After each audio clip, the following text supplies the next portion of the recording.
Jesse to introduce our guest for today. Yes, we're recording this and hopefully we'll put it online as well. So if you ever need to fly away from this talk, well, don't worry, it will be made available after.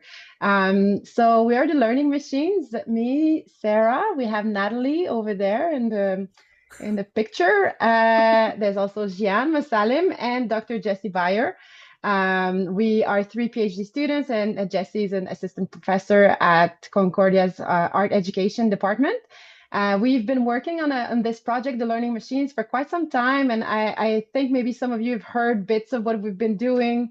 We have been producing a very strange recording called Live from the Learning Machines, Live from the Black Box. That was last year, where we already started questioning what the things that interest us are really the intersections between these new technologies that we have now, AI, algorithms, machine learnings, and also what it intersects with when we start talking about art education, pedagogies, trying to really reimagine what kind of pedagogies can be, opening up new spaces to think about art and these new machines. You'll see our name, the Learning Machines, is kind of like a wink to this machine learning. So we've been doing some research so far. We're also planning an event in March, a public event where we'll probably invite some of you to join in. So if you want to keep in touch with us, you can write to us, or you can also see on our website, thelearningmachines.ca. That's where we put all our things.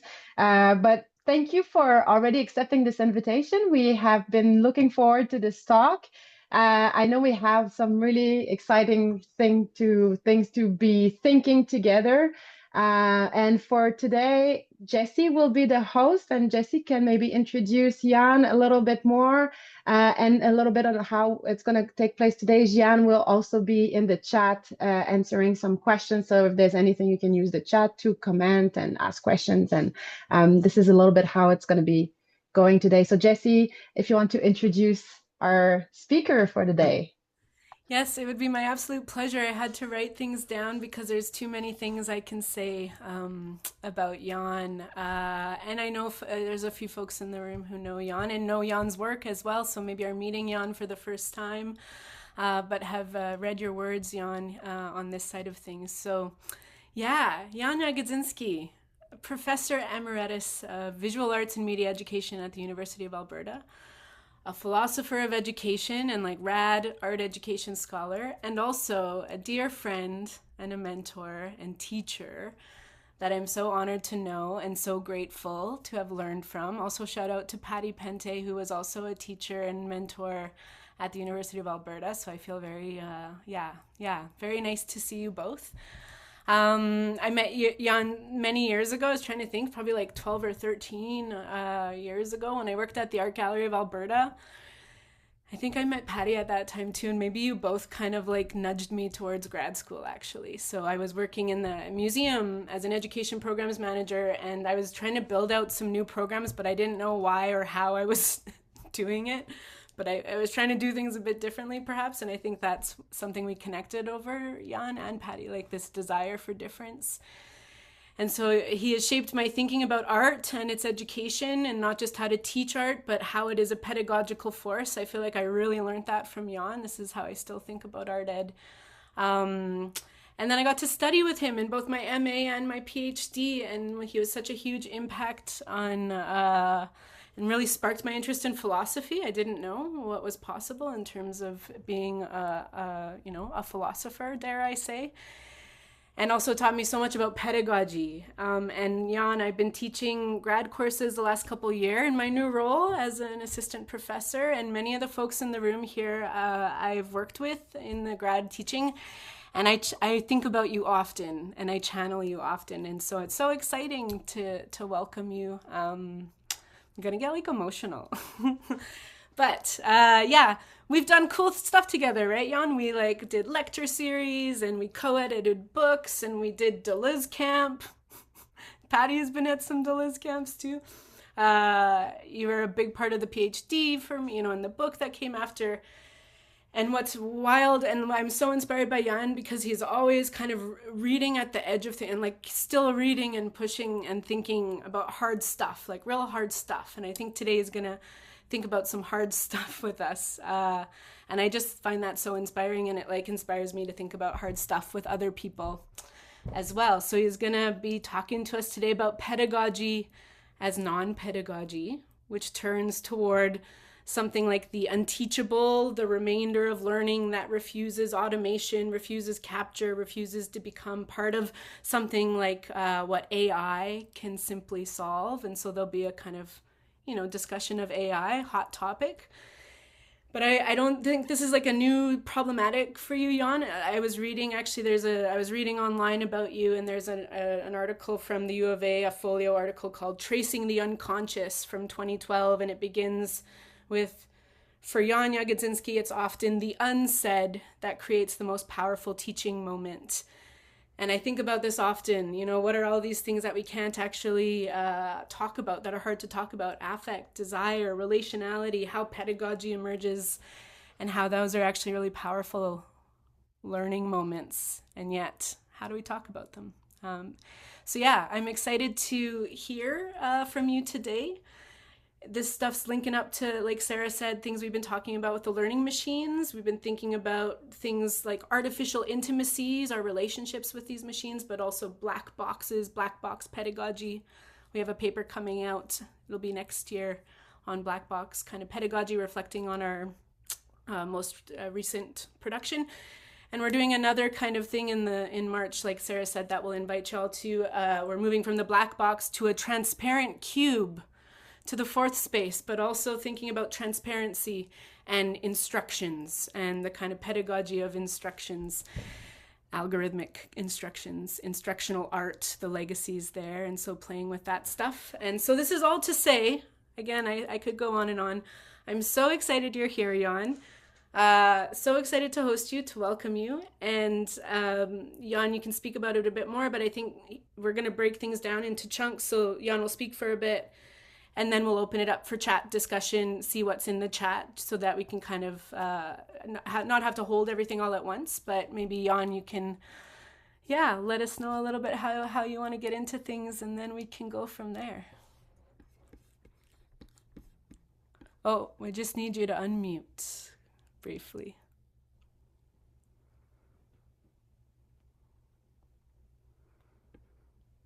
Maybe at the top of your screen where the share, or can I unmute you?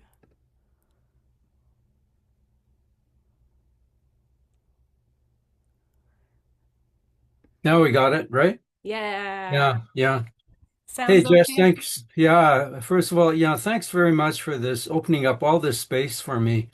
It's quite a chunk of time. That's just wonderful because it gives me, some sense of tossing out, what I've been thinking about in the last little while. But Jess, all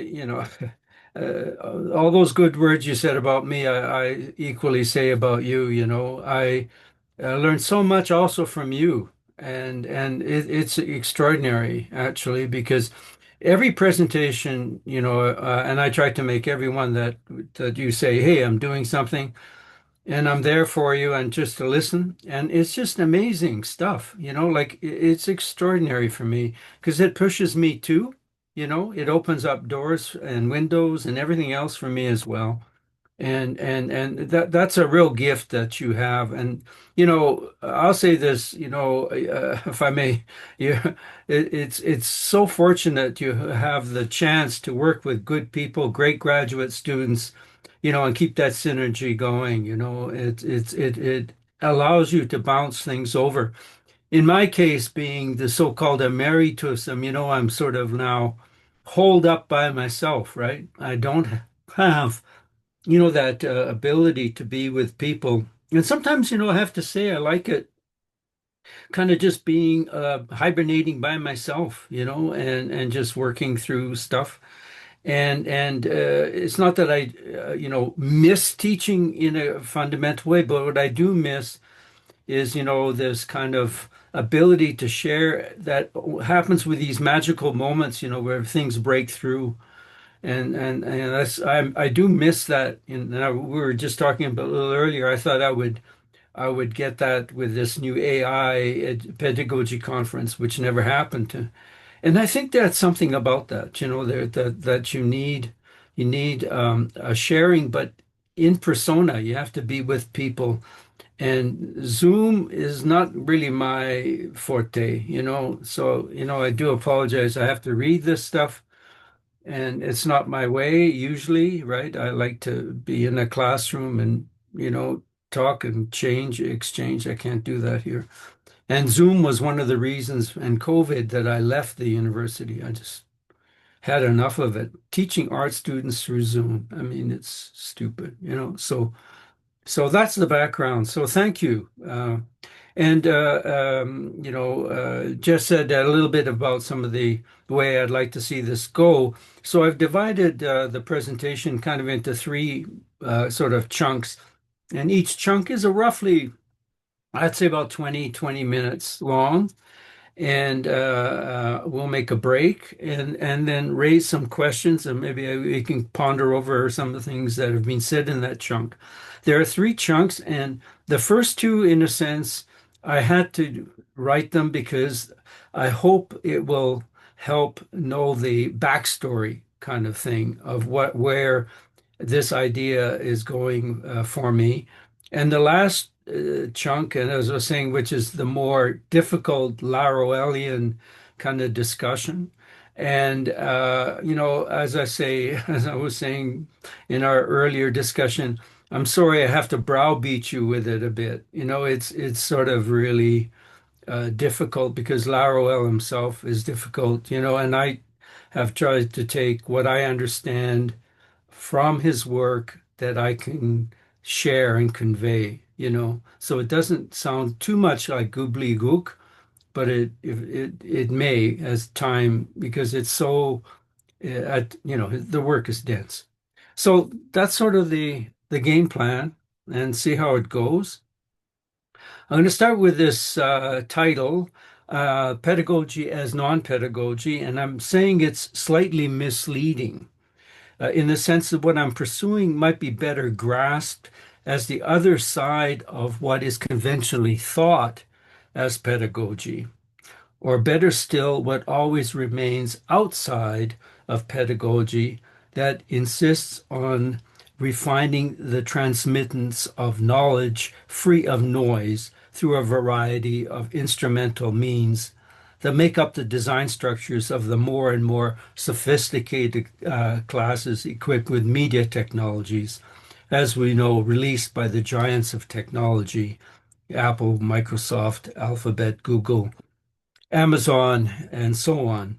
So this critique, of course, is well known, and I'm not going to really pursue it in any great detail. This critique of the way the giants of technology, oligarchs, have, invaded the pedagogical classroom. So, oh, why is this not working? Just trying to figure out why I'm not getting the next. Yeah, okay, good.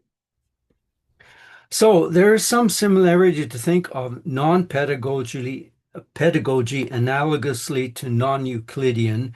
That is, non-Euclidean geometry is any geometric system that modifies or denies one of Euclid's basic axioms, more specifically the parallel postulate. And thereby structures of space are produced that are very different from the familiar flat geometric surfaces. So you get a number of variations, hyperbolic geometry, elliptic or spherical geometry, and many variations of curved space. For instance, as presented by Riemannian geometry. This analogy isn't quite it, but almost it. The axiom that non-pedagogy breaks with pedagogy is human subjectivity in its various forms. Subjectivity, like Euclidean geometry's axiom of parallelism, grounds pedagogy where learning is defined and developed within the context of well-known conceptualizations that are in current use.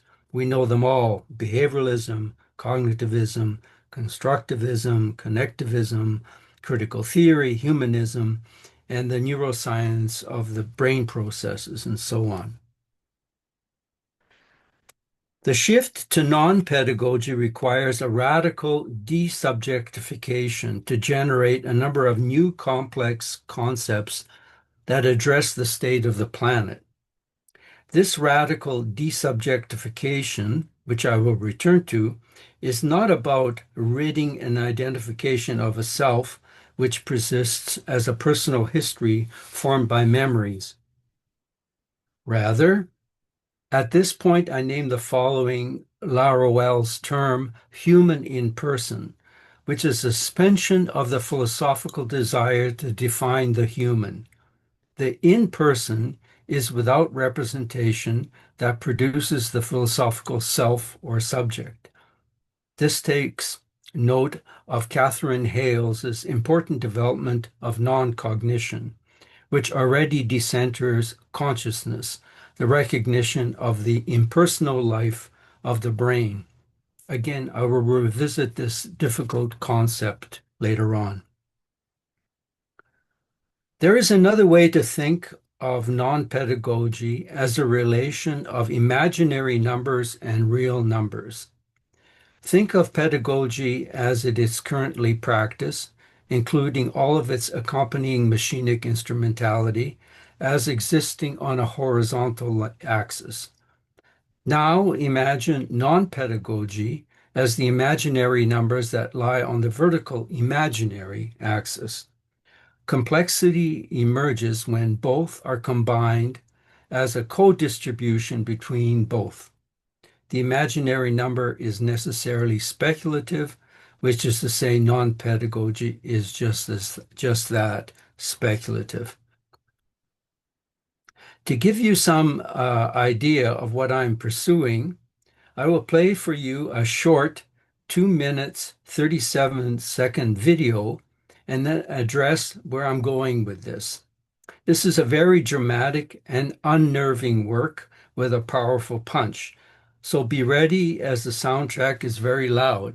And it may not be loud because we tried to test it and it died. So let's see what happens. Here we go.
You see quite clearly an attempt to summarize the planet's history, illustrating deep time and space.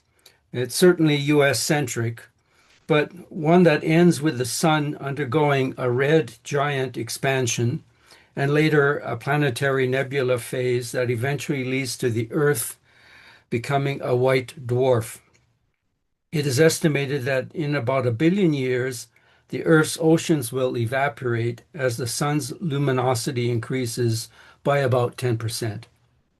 Life as we know it becomes impossible. The end of the biosphere's regulatory system happens long before the Earth's physical destruction when the sun becomes a red giant. We are currently in a post-Anthropocene phase. By that I mean the realization that the planetary biochemical system is undergoing a phase change. Severe disruptions from the relative stability of the previous 10 millennia, known as the Holocene. At the same time, the Earth is in the process of growing a planetary scale technostructure of computation, a vast complex of interlocking systems, of sensors, satellites, cables, communications, protocols, and software to the point where the planet itself, through global collaboration, could harness the Event Horizon Telescope to provide an image of a black hole at the center of the Messier 87 galaxy. The significance of this for non-pedagogy is a radical decentering of the planet Earth to begin to grasp a glimpse of the gaze from nowhere allocentrically. This allows us to get outside our heads to see the planet or world not as it appears phenomenologically, but as a world in and of itself. This development has enabled a small layer of scientists to begin to grasp the intelligence of the planet's being as a living intra-related system, popularized by the string of books by James Lovelock's Gaia hypothesis, as embraced by Bruno Latour. In his last book, Lovelock developed what he saw as the current phase of planetary transformation called the Novacene. The primary difference from the entire host of other names that have emerged, Capitalocene and Haraway's Cthulhucene as the most prominent. Lovelock is quite optimistic in his recognition of the advancement of cybernetics as the automation of automation, synthetic intelligence that is capable of various degrees of non-cognition in Hale's terms.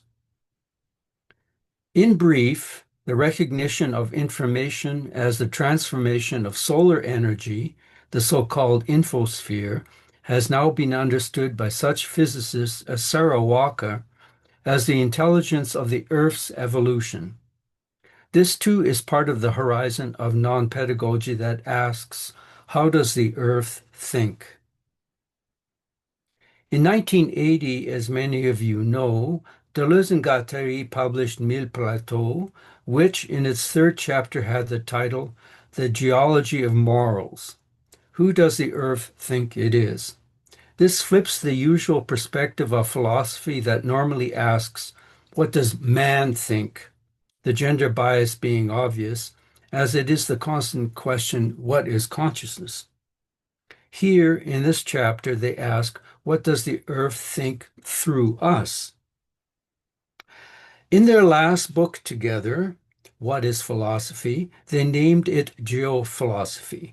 I am proposing that non-pedagogy complements their geophilosophy as an affair of territory and the Earth, as I will try to show, but with a proviso that human subjective decentering via non-pedagogy recognizes and incorporates planetary computation.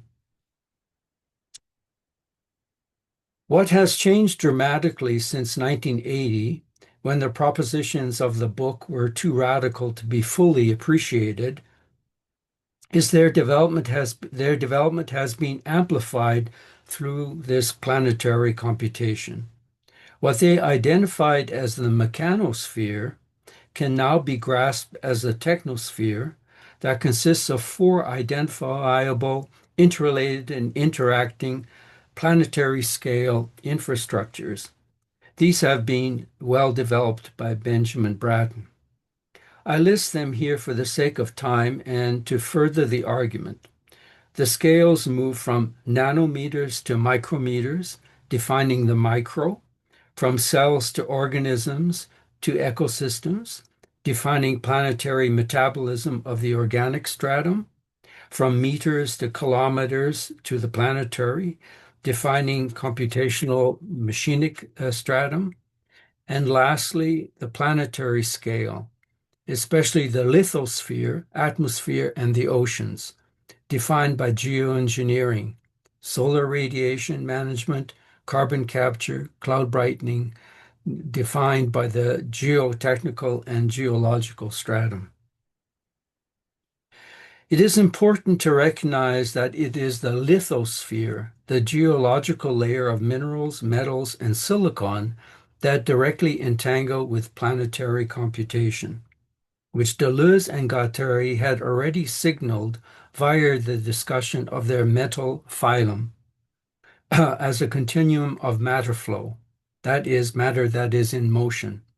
Humanity has now folded the lithosphere into the technosphere, making planetary computation geologic. Silicon is now patterned into transistors, circuits, and chips, making it part of synthetic intelligence. The lithosphere now participates in the planetary intelligence. Without mined silicon, there is no computation. Without earth extraction, there is no synthetic intelligence.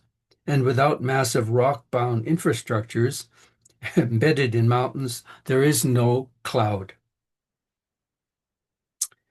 In terms of non-pedagogy, the non-teacher emerges here as various planetary processes, with the complexity of non-human processes constantly explored through various designed engineering that falls under the rubric of biomimesis or biomimicry. If you listen to Bob McDonald's Quarks and Quirks, you get a sense of what these developments are. Non-pedagogy is meant to address the need for a decentered cosmology grounded by social, political, and ethical terms. These are sovereignty, who governs the planet given the ineffectual COP meetings, who benefits from these global infrastructures as inequality bounds globally, who pays for the ecological costs of extractivism, which continues unchecked? And finally, ethically, at what scale should human decisions apply? So that's about 20 minutes. And I would ask if there's any kind of questions of where I'm heading. As you can see, I'm trying to give you the big picture to start in terms of what this means in terms of the broad technosphere that we are living in. Is there any questions that I can kind of play with right now before, I can continue? I can throw something out there, Thank you. maybe to start. So, some of the folks in the room have we've been thinking about kind of methods in terms of art education, and there's questions of pedagogy there, and this kind of idea of like non-methods or kind of against method. And so I'm just linking to what you're thinking here, Jan, about pedagogy and non-pedagogy. And I know I've tried to sink into this stuff with Jason as well, and thinking about kind of, what are these kind of dominant geometries like you talk about that kind of structure things in advance, precondition what's possible even in these different scenarios. And then what are these alternative geometries that are, and I feel like you're getting at this, that it's not that they need to even be introduced, but that are obscured kind of in favor of the dominant kind of way of being and thinking and moving and orienting ourselves. And so, Laruelle, dense stuff. And I was so curious to just hear you speak briefly, because you also bring in Deleuze and Guattari here. I think you said, and I know wrapping my head around non-philosophy, because it's not about getting outside of philosophy. And I think you put it nicely when you said it's about the suspension of philosophical desire to, for instance, define things by these kind of human forms. And so, yeah, curious to riff on that in terms of this idea of like suspending kind of the axioms that already suggest what pedagogy even is, or what education might be, or what art is. And I think that's kind of, thinking about Laruelle in a nutshell, which is hard to do. But I also have a little question about desire, because one of the reasons why I can't do, or I resist Laruelle, or it resists me, is because I don't know if it's sloppy enough for me. It's so like tight and like scientific. And what does he say about desire? I mean, like, I have some thoughts, but there's like a tension there. I'm curious, yeah, this idea of suspending desire to want philosophy, or to want to kind of bind things to these axioms. Sorry, that's a lot, Jan, but do you have some? I think what you've said covers nicely in terms of the issues that I've kind of presented in the first part, in terms of trying to set this up basically to ask just that question, Mm, So, we know where we're at, but what don't we know? And I mean, in a very brief way, we know that desire from a Deleuze-Guattarian point of view is basically, as we've overheard, productive, always productive, right? So there's always this sense of productivity, which generates creativity. So it's in a sense you can use the term even pure desire, before it gets caught. And this is, I think you'll see as I go on, that I address that, mm, in a different way or in different ways. That one question that you have in terms of desire, whether Laruelle answered it or not, but the way I answer it, and I hope I come to it, is you have to understand, or I'm trying to understand that, desire that's wedded to a problematic comes from a call. And you cannot, locate the call because the call is within the response itself. mm, And so desire in a certain sense is in the response of the call. mm, And in a certain sense, until you provide a response, which many would say requires responsibility, which is, I don't want to overhash that term, but this is that notion that ethics is involved in that call to response, then talks in that issue of desire. mm. So we'll leave it like that, and I'll push on. Yeah, I'll push on now. So this is the now kind of the second part is a little bit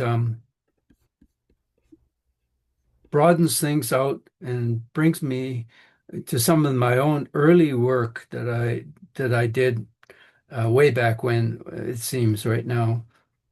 Anyway, I'll do this. So if you look at this, this is a speculative diagram of the possible genetic evolution of our species. I'll come back to it right away.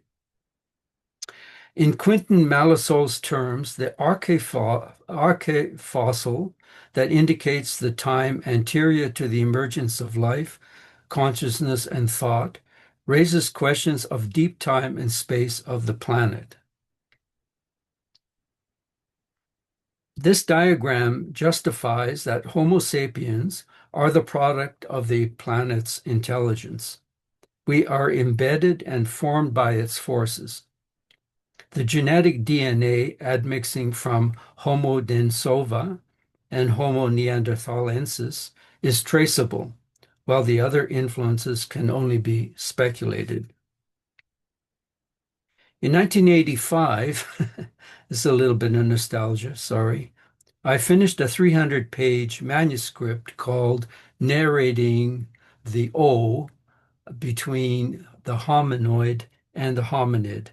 The letter O that differentiated the break between Australopithecines and the Homo line was theorized as a gap or an abyss, a zero, that differentiated the two trajectories where speech and technology was the development of the Homo sapien evolutionary line. I tried in that manuscript working with the then known archaeological and paleontological evidence a speculative account to piece together a story of Homo sapien embodiment through the various forms of aesthetic evidence that were available.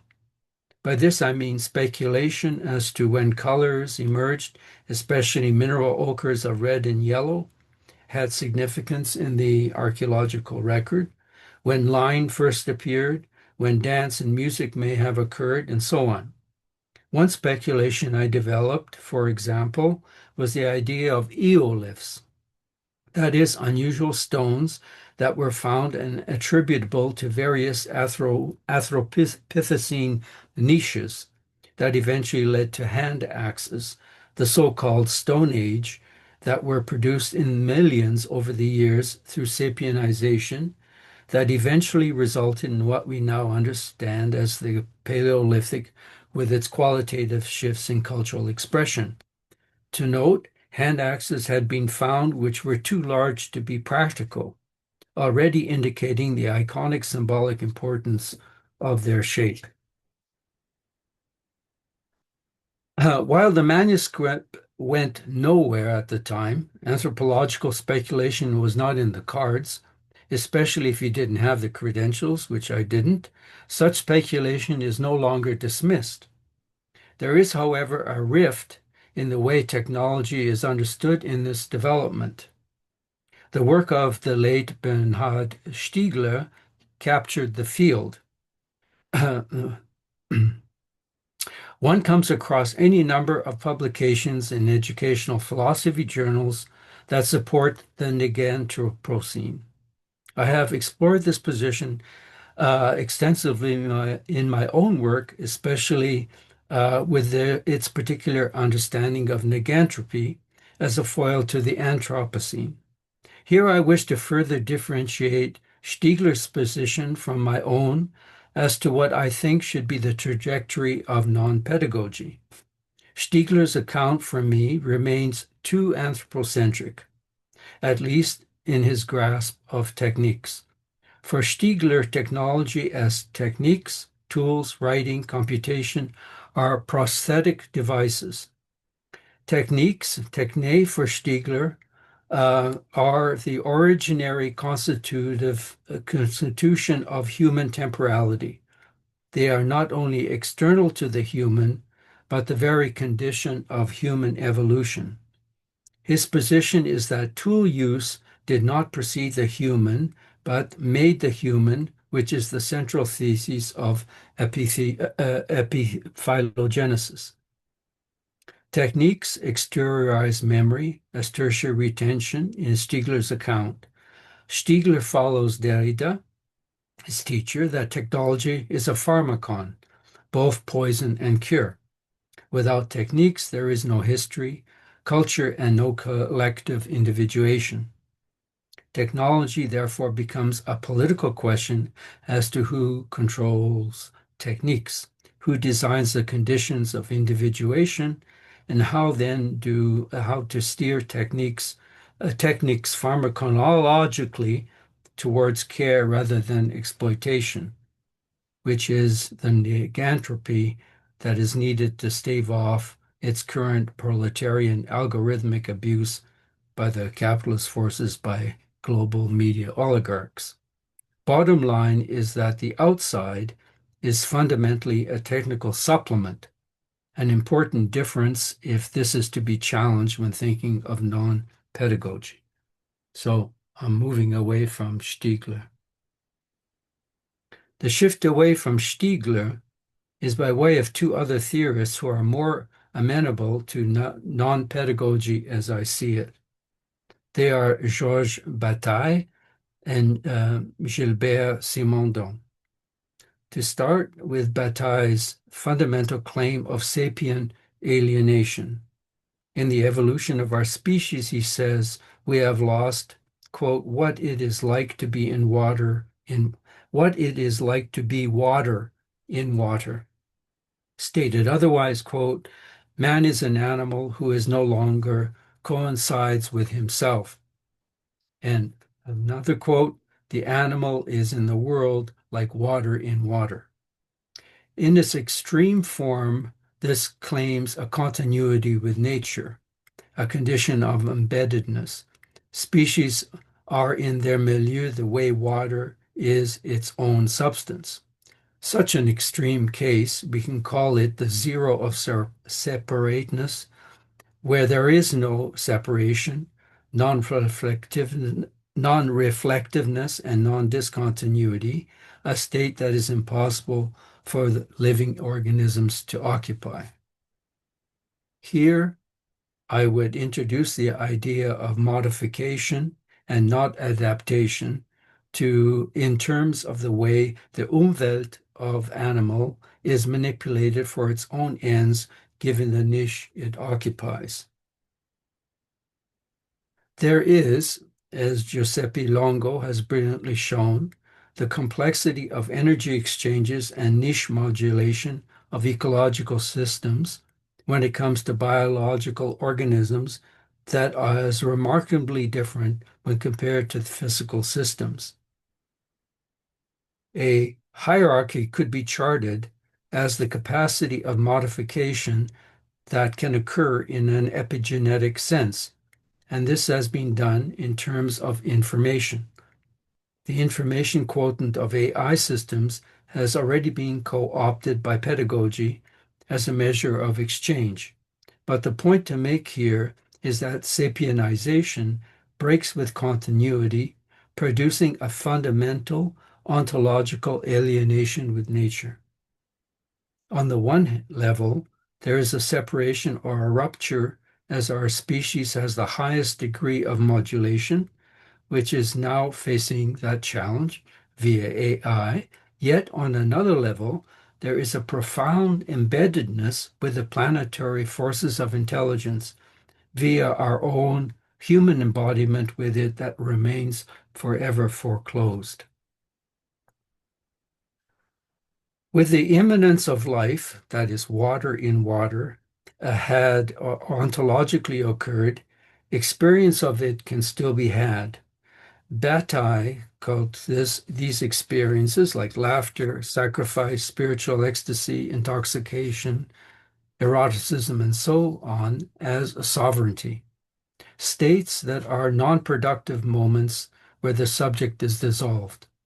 These are states of uselessness, life lived beyond calculation, beyond work and accumulation. The obvious critique is that there is no sovereignty in the current global state of affairs, where no provisions allow for the free play without cost. It's the alienation or loss which presents the pathos of life. Bataille's concept of sovereignty is related to a general economy as opposed to a restricted utilitarian one, where a particular controlling form of techniques arise within a restricted economy. For Bataille, it is the expenditure of excess and waste, excess as related to the abundant energy of the sun, its surplus that holds the key to a mode of existence that paradoxically relinquishes domination and mastery, entering experiences of non-knowledge that cannot be secured or guaranteed. This trajectory has affinities with non-pedagogy. Bataille's selection of concepts can be overlaid with Simondon's notion of the magical age of sapient evolution, which, like Bataille's alienation, is characterized as a continuous participation between humans and their ecological niches, a fundamental enchantment, animism, which has been raised quite significantly these days, that does not present a sharp division as yet between nature and culture. As an ontogenic idea, it could be said that Bataille's fundamental alienation is met with existential aesthetic activity collapsing subject-object. The aesthetic arises from energetic modulation, not representation. Rhythmic beating leads to ritual, leads to dance, leads to proto-techniques.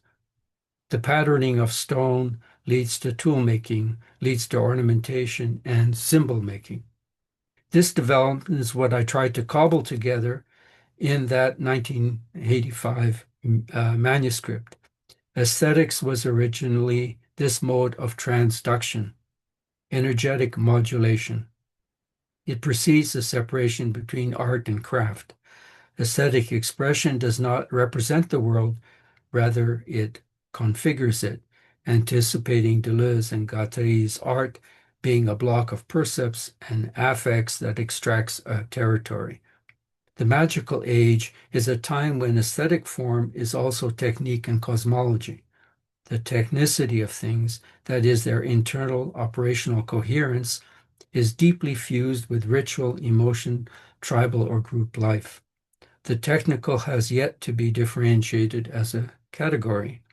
Simondon goes on to provide a history of technology consonant with human history through three modes of existence, which I briefly mentioned. The early technical objects are assemblages of heterogeneous parts, overdetermined by human intention. In brief, hylomorphic, as such objects are undermined by their own functioning.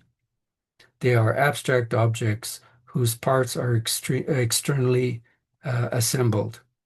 The second mode of existence has technical objects becoming internally integrated as concrete objects, which leads to a third mode of existence of a technical object fully individuated in its milieu, an ecosystem of machines that keeps on becoming and changing. This leads to the current individuation not directly tackled by Simondon, the automation of automation, machines that begin to think on their own. So I would like to pause here to point out that Bataille's expenditure of solar energy in the general economy can be grasped as a multiplier effect each time the surplus excess is put to work. How that access or accursed share is used outside a restricted economy presents the hubris of our species. Nevertheless, one can think of the economy of Stone Age as the first mining of the lithosphere and the harnessing of fire. Agriculture, Neolithic, as the remaking of the soil and the harnessing of plant life, while the Metal Ages, Chalcolithic, which is the Copper Age, and the Bronze and Iron, as the further transformation of the lithosphere as metal, is the paradigm of becoming liquid when heated, becoming solid when cooled, becoming molecular as an alloy, and becoming a weapon or a tool. Followed by the harnessing of animal life, horses and cattle, the extraction of fossil fuels, coal, oil, and natural gas as the remnants of the plant's history led to electricity at the turn of the century, which led to electronics of the 21st century with the emergence of a technosphere as an informational planetary system.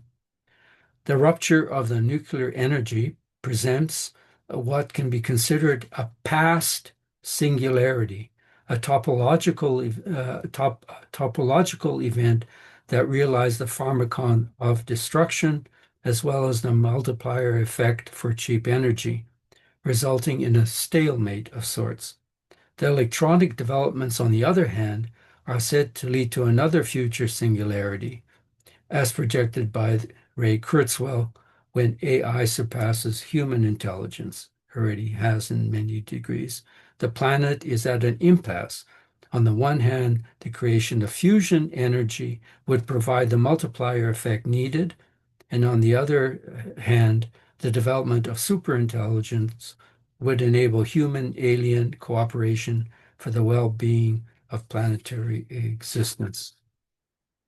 So that's my second lot to kind of give you again my take, if you will, of technology, which as you see differs quite from Stiegler, who, as I said, sort of held the field, and why I think Bataille is useful and Simondon is useful, and why they, in a certain sense, recognizing this fundamental alienation that has happened, is still which I so appreciate because we kind of understand now, the importance of aesthetics in terms of the embeddedness. And this embeddedness of aesthetics is again cosmological, as I'm sort of suggesting, this cosmological side is because the planet thinks, and it is the planet, which is hard to difficult kind of to wrap you around when I talk about desubjectification. It is the planet that has, created the sapient species, in that way. So, and that creation is always based kind on what I'm calling modulation and modulation as modification, right? So there's the constant modification.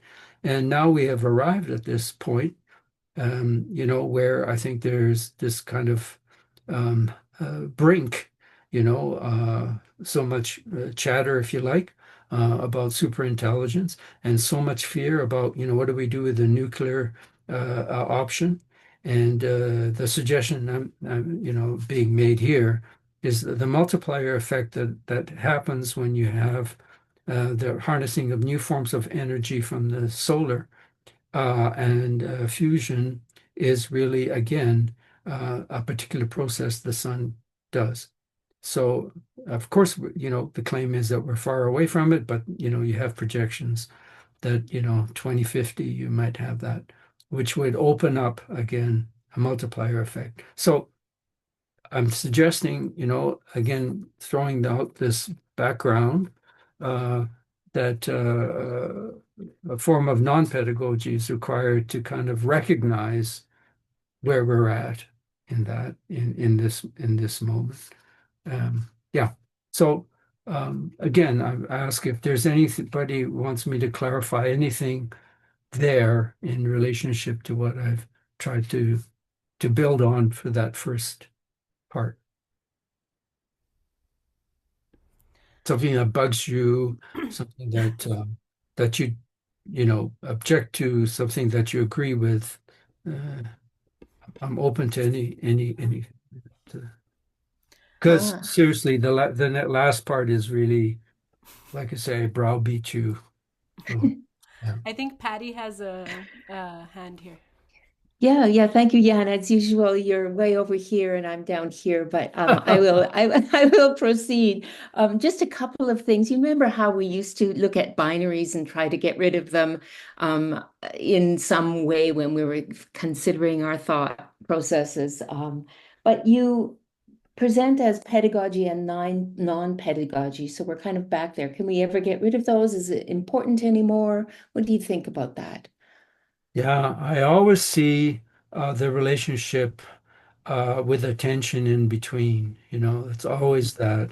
And it's actually the tension in between, which is you'll see as I go on, is this basically this X, this unknown aspect. And in a certain sense, you can also treat the tension in between easily, maybe as as a membrane, in terms of how it gets screened and filtered. Mm, So I think that's okay. You're absolutely right. You don't want to ever fall into an either or position, all those stupid things that we once dealt with. But yeah. at the same time, you're always sort of understanding that when you introduce that tension, you introduce, that very deep, deep struggle of complexity. Mm, And I think and you learn this that complexity is best grappled with diagrammatically. And mm, the diagrammatically, you have to understand the diagrammatically is always speculative, right? And the diagrammatically, when you speculate, you're willing to, as all really people are involved in, it's a process. Oh, this doesn't work. Bah, this doesn't work. This diagram doesn't work. Maybe this works. So to keep one of the things you'll see in this last section where I fail at is I'm not able to articulate, well, what are these examples, of non-pedagogy? What the hell? Show me, Mm, and, mhm, you can only point to so many, what I would call, which I've written about, cosmic artists, mhm, who are dealing with that, who are dealing mhm, with the call from the problematic, mhm. of the problematic that, the first two sections try to show, you know, um, a problematic of as we know, because that problematic also, just like that movie, uh, can end in extinction. Yeah, I So know the movie you're thinking of. yeah, yeah. Um, I was thinking of also of I just loved what you've introduced, Batai, the water in water animal is the. I just love that. It Mhm, seems it rings very poetic to mhm, me, and the mhm, aesthetics kind of weaves in there. And when I think of what you're presenting, and then I kind of look at, I haven't read it thoroughly, but Hale's book, Bacteria to AI, she yep. developed some of these similar kind of parallels. Mhm. But I find that she doesn't bring aesthetics in that much. I think that's what you're offering here that is something that is needed. What do you think? Yeah, I will hold up talking deeply about Hales because she shows up in my next Mm. section. Okay. And I very much respect her work, as you'll see, that Mhm. including the last work. I was very fortunate to get into on the Zoom meeting when she presented that work, Oh, and wow. so it gave me an early peek, of her trajectory, which I loved, and so consequently, you'll see we return to that. I will Okay. return to that when I try to, in my own bungling way, talk about whatever non-pedagogy might be. Great. Thanks. I have something on, but you can decide if you want to take it up now or after. Yep. Again, really thinking about Bataille again and Mhm. energy, and I know, we've been thinking about energy. I don't know if it's the Albertans in us or the Petro babies. Uh, Thinking about energy is kind of like coming through, but I just really appreciated, yeah, bringing in this kind of question of sovereignty in Bataille's terms around these kind of things that in a general economy are non-productive, where this kind of like, for me, this offers these examples of kind of a desubjectification that is like momentary, or like Yeah. laughter or the erotic, or like these things that escape usefulness.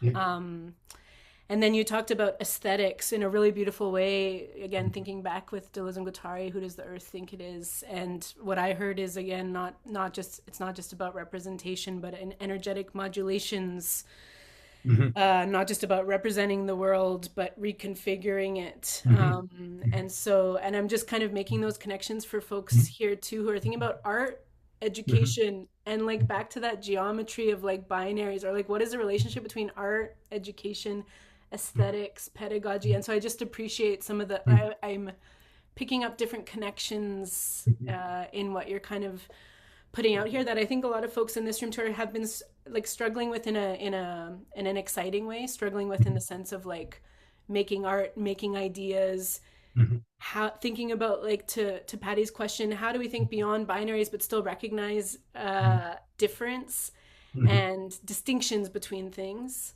Mhm. And then it reminds me of just how you opened with this diagram in my mind of pedagogy and non-pedagogy as Mhm. less of the binary, but I'm thinking of it as kind of like 4D with Mhm. time, Mhm. the speculative dimension on the Y, and then Mhm. the kind of actualization of pedagogy. Anyways, do Right. you have a brief thought about sovereignty and aesthetics? I just think you hit it on the head in the sense when I understand sovereignty, and it'll come up again, but sovereignty in Bataille's sense, kind of this notion is always a risk taking. Mm, It has a paradoxical understanding, as you'll soon hear, in terms of not holding control.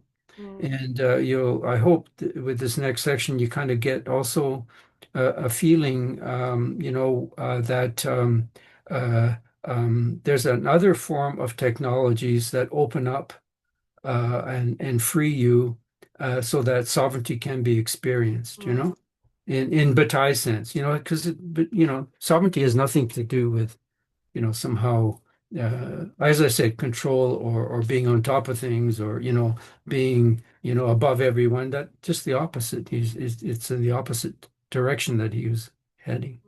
Yeah. Any other little questions, comments, clarifications before we move into the last section?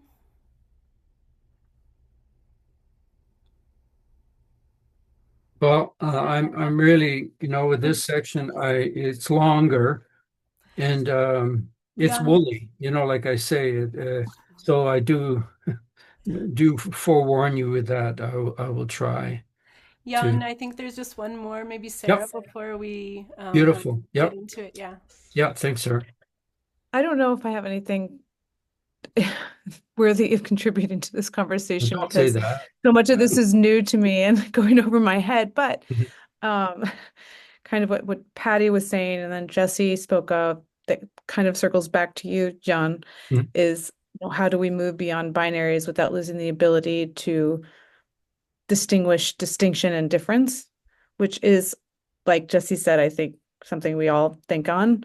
mhm, And and something that occurred to me that also seems to vibe with what I think I understand you're discussing in non-pedagogy is this focus on lineage, um, and a focus on the process of becoming and movement.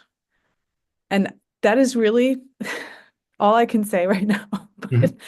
But Oh, I was thinking I was thinking a lot about lineage, and I was just what Patty said and what you've been saying, and it was just a thing that came to my mind, and to focus on lineage versus like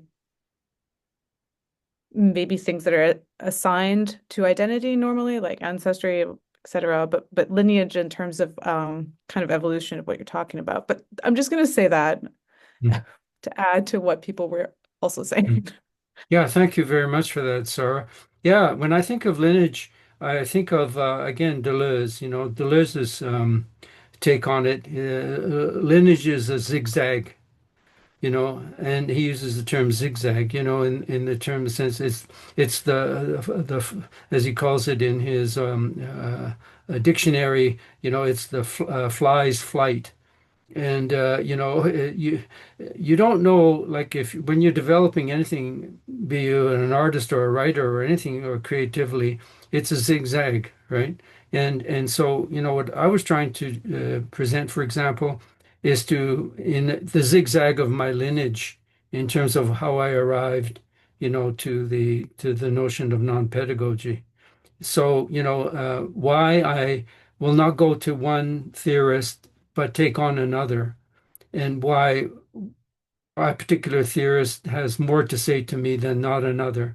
But I have to understand why I'm willing to let that go.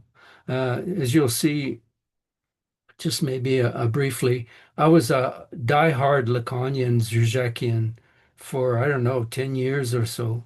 And no one could budge me from that. So in a certain sense, you have to kind of also know when it's time for you to zag. You know what I mean? When you yourself have encountered a point where you say, hey, this doesn't wash with me anymore. Like it just doesn't sit right with me. Something's happened and I can't.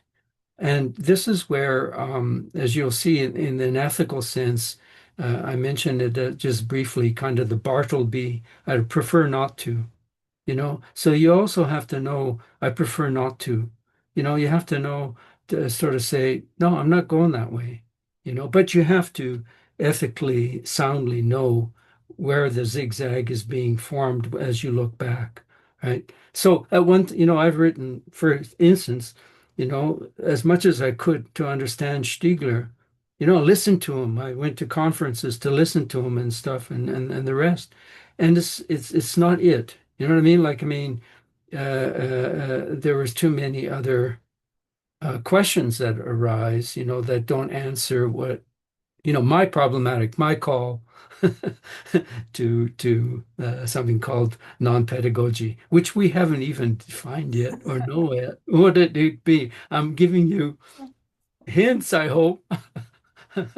And that's kind of this last section, which I'm so sorry again. I'm going to browbeat you with it. You know, So really, we're excited. I The do. suspense, the suspense is Well, building. it's really, like anyway, I will work with it. And Mhm. yeah, if you need a coffee or leave for a washroom break, quite understood. When you come back, you say, What planet are we on?" So anyway, here we go. Yeah. Uh, Jane, there's I think yes. there's one more question from Oh, Jane. beautiful. Is that Thank you. okay, Jan? And then we'll Of move into course, the absolutely. Yeah, no, Jane of or course. Victoria, I'm not sure.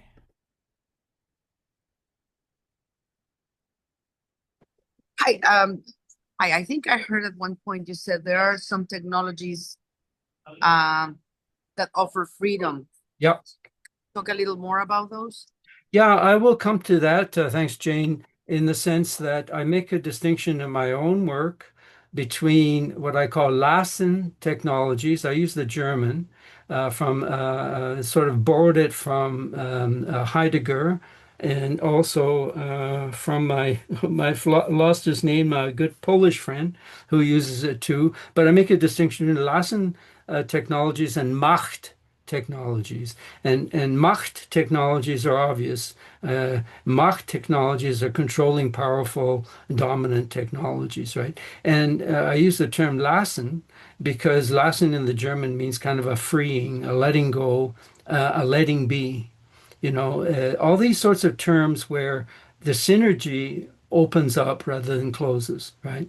And I used Yaramenko. I don't know if you know the artist Yaramenko, who does a lot of ecological work as one of my cosmic artists that I believe uses Lassen technologies. They're whimsical, funny things, but they give you insights into the Umwelt of other animals, be it tadpoles or mice and a fish, all these sorts of things. So to me, those would be examples of Lassen technologies. You'll see in this section, Jane, that I do mention it, but I don't, obviously, give you the full background of how that particular concept works for me as I work. Yeah, the Lassen.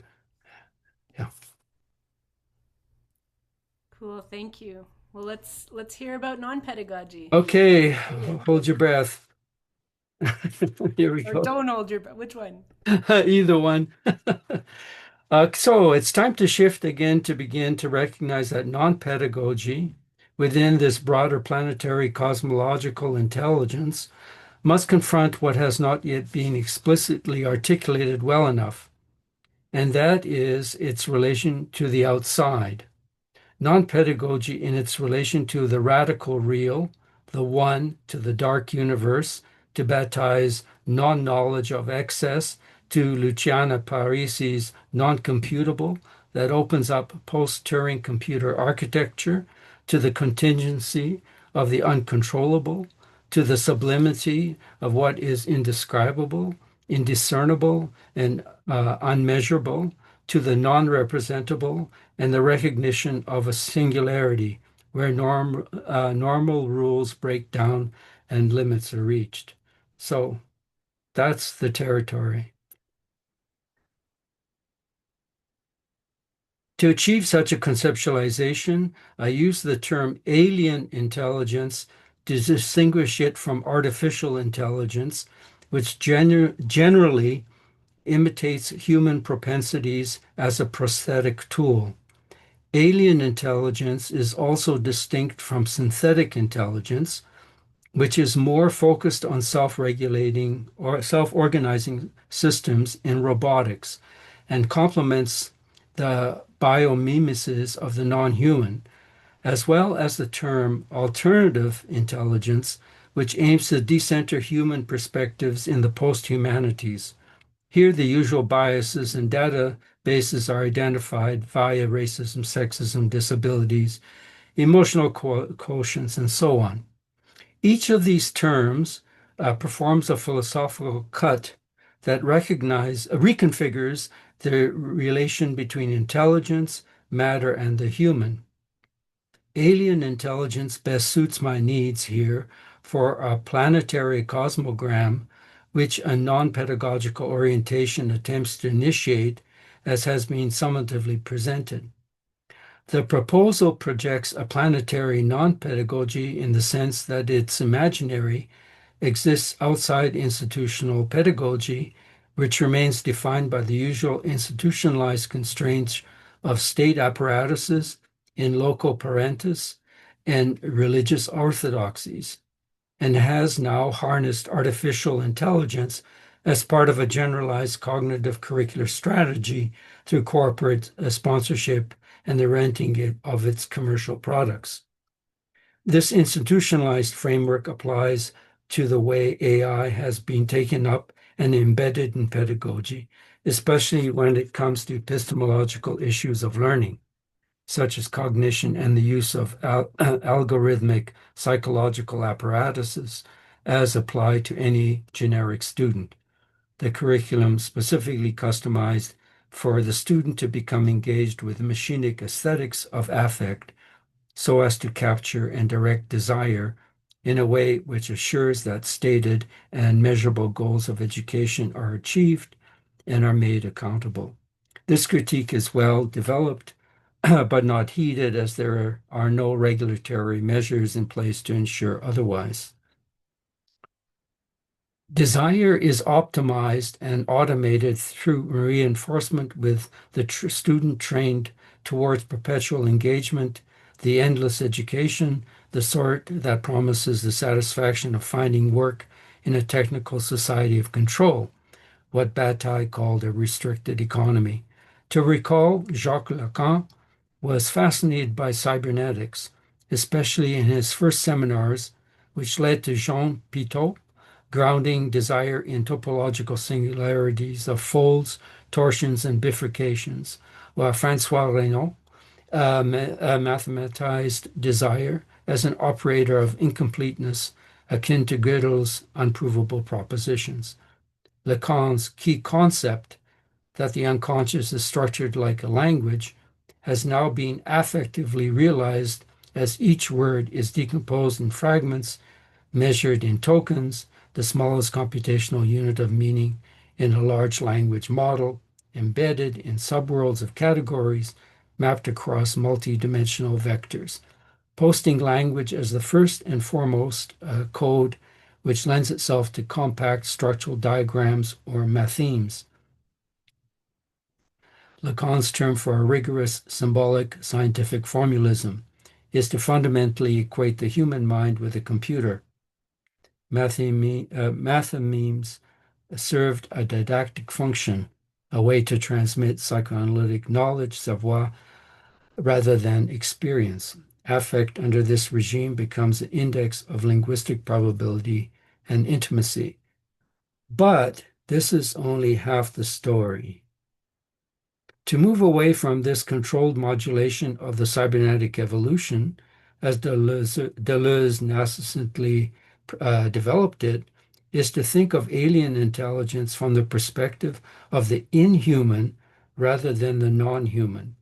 To do so is to recognize another way that alien subjectivity or intelligence can be engaged with, against, and through current state of learning machines by explicitly acknowledging its alterity and insisting on difference, rather than on assimilation of sameness that justifies its current use as a prosthetic in education, as mentioned above.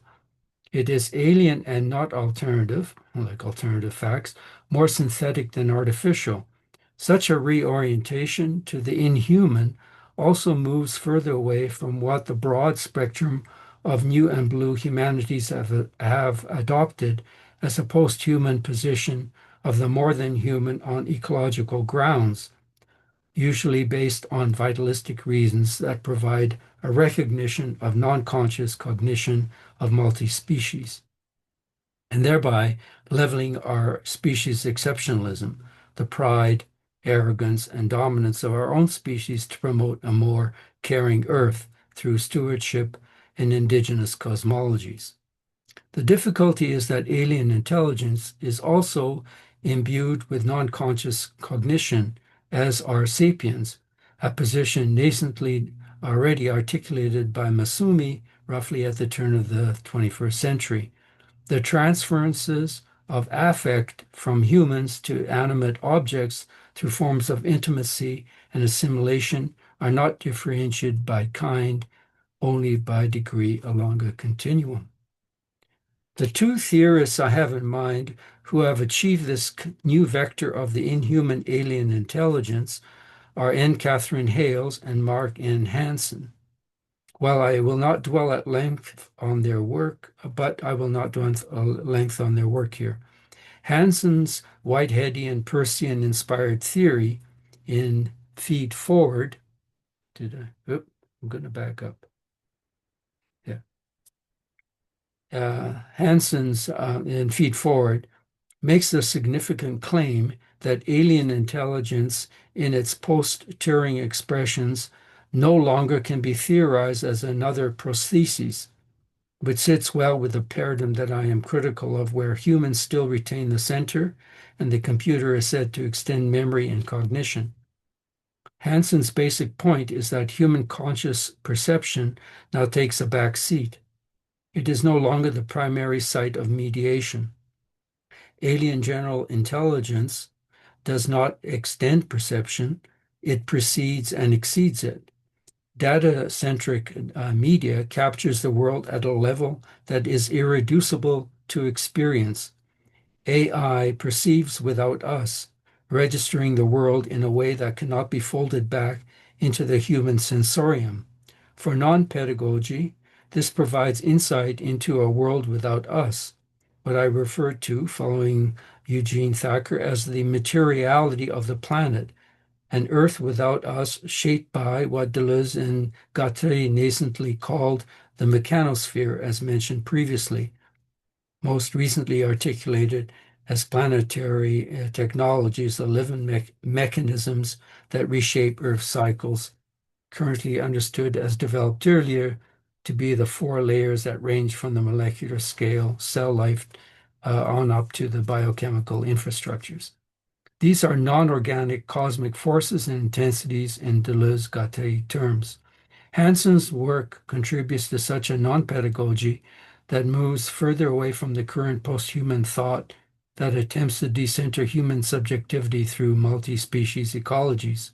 It does so by rethinking a post-phenomenological position where indifference, alterity, and the impersonal are recognized, what again Deleuze-Guattari referred to generally as the non-organic, a field of intensities, forces, flows, and potentials that are yet to be organized into forms, as applied to scales ranging from quantum micro levels to the astrophysical macro levels that involve deep time and space, raising a non-education that redirects itself to the planetary sublime of the post-Anthropocene, an inhuman or planetary sensibility, a cosmology, or should I say cosmogram, that questions and challenges the overriding fundamentally capitalist cosmology of a world for us. In brief, AI for Hansen is an autonomous sensing organism within which humans participate. Laruelle, as I hope to end this presentation, if time allows, extends this further through his recognition of a dark universe. Okay. In Hale's case, suffice to say her work recognizes the embodiment of the human Umwelt in relation to the cybernetic is one that overlaps, but affect and touch are neither experienced nor transmitted in the same way. Alien subjectivity or intelligence lacks embodiment, the haptic resonance of the breath, and the temporal rhythms that come with speaking, gesturing, and above all, expressive poetic embodiment. Intentionality, intersubjectivity, and shared contexts such as culture, body, and history in the Umwelt of alien intelligence becomes operational, performative, and predictive. Hales calls for a configurated and systematically distributed process-based ethic. That is, ethical affordances that are encoded onto the design, architecture, and feedback loops of the assemblage itself so that possible actions are enabled or constrained. Applied to educational technology and pedagogy, the most significant shift is from the apotheosis of the smart classroom of cross-platform learning, which includes a broad range of supportive technologies to enhance the audiovisual ecological environment, such as projectors, e-books, e-articles, smart boards, smart tables, laptops, tablets, mobile phones, VR for augmented reality, and virtual labs. These devices target and enhance personalized learning based on the biophysical and psychological metrics of a student, reconfiguring and redesigning the smart classroom for ethically configured learning with alien intelligence as a contributing partner for planetary ends would be the task of non-pedagogy. The architectural projection here requires treating learning as an assemblage of embodiment, sociality, and algorithmic cognition, where dialogue and reciprocity between students and the engaged system platforms invites reflection. The capital X is capitalized to flag the unknowable. Such reflection, with the capital X, is structured by feedback loops that query why the system adapts. Systematic feedback as reflection, with the capital X, evaluate the effects of any one platform's intervention. Explanations need to be given as to algorithmic choices made by alien intelligence, which in turn enables the system to learn from students' perceptions. Both teachers and learners participate in turning the algorithms in an architecture where fairness is pre-encoded, transparent, and responsive to differences to main heterogeneity, a tall order. The X in self-reflection as a procedural graphemics indicates an engagement with that, with what has to take place with the real, the outside of both language and image. It is here that the dark universe emerges, the unknown outside. From my position, Hales's reorientation of ethical cohabitation with designing architectural interfaces that sustain difference with the recognition for epistemic humility of inhuman alien intelligence is the vector to pursue. The acceptance of a reciprocal opacity exists, that is, an asymmetrical transparency, where not all cognitive process can be transparent. Inhuman unreadability opens up a vector towards what I would call on my own work Lassen technologies, as opposed to Mach technologies of control, technologies of letting control that open up new possible relationships.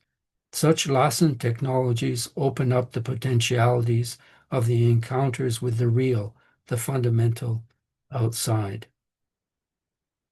Okay, I'm not going to break, or can I break, or should I break? I forgot that this is the Laruelle part. So I just Going, yeah. keep going, yeah. So I just wanted to say, that that's Hales and Hansen, who I would see as the two key people. That's who I would read and be with. I've tried to read and understand. Okay, where are we? 39. Okay, so all right.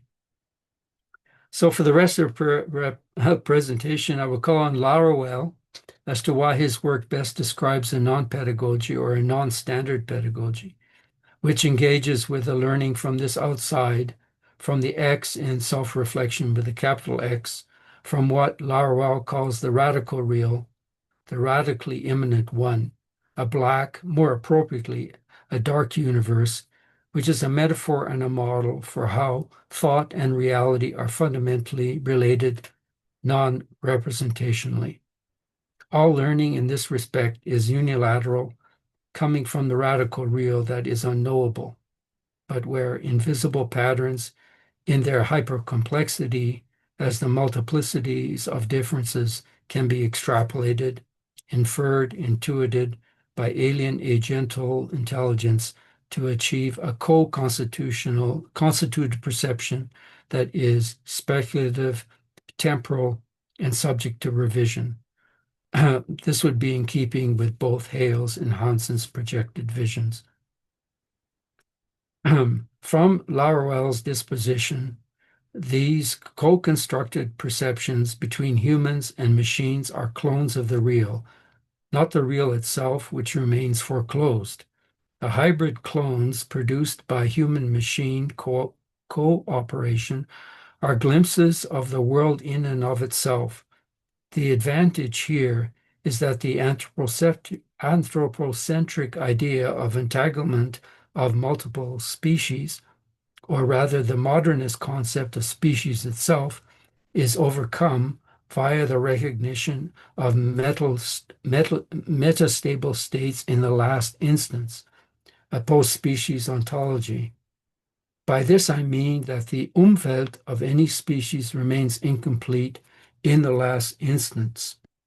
This concept, in the last instance, names a unilateral causality as the real, the outside, determines thought in the last instance, which is to say the procedural assemblage is minimally transcendental or measurable, or rather, minimally transcendental or metastable, providing, in the quantum sense, a collapse of probability as thought emerges.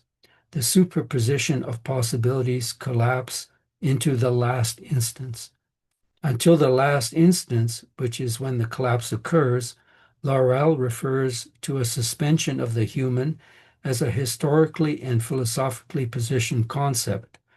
The generic human, in his terms, or human in person, which I mentioned at the start, is a concept where the human is stripped of every philosophical determination, rationality, irrationality, neither subject nor object, neither free nor determined, non-representational. The generic here means without essence, hierarchy, and exclusion, a non-decisional human living in the radical immanence of the real.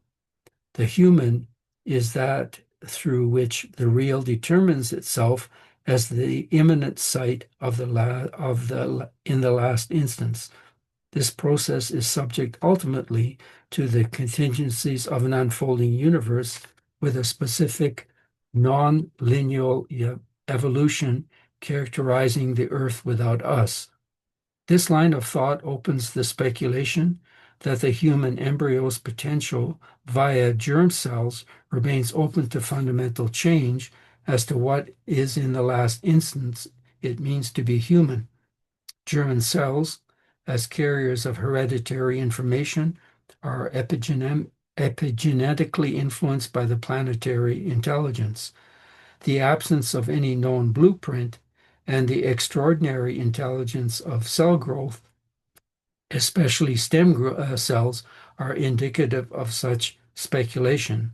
Here I would also raise the entire problematic of neurological diversity, from the inexplicability of savants through to the entire spectrum of what is lumped together as autism.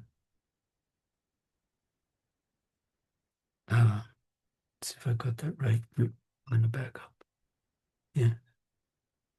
Okay, Laruelle's concept of human in person has strong affinities, for instance, with Lyotard's concept of the originary inhuman or infantile inhuman, which precedes and exceeds the human as a linguistic being.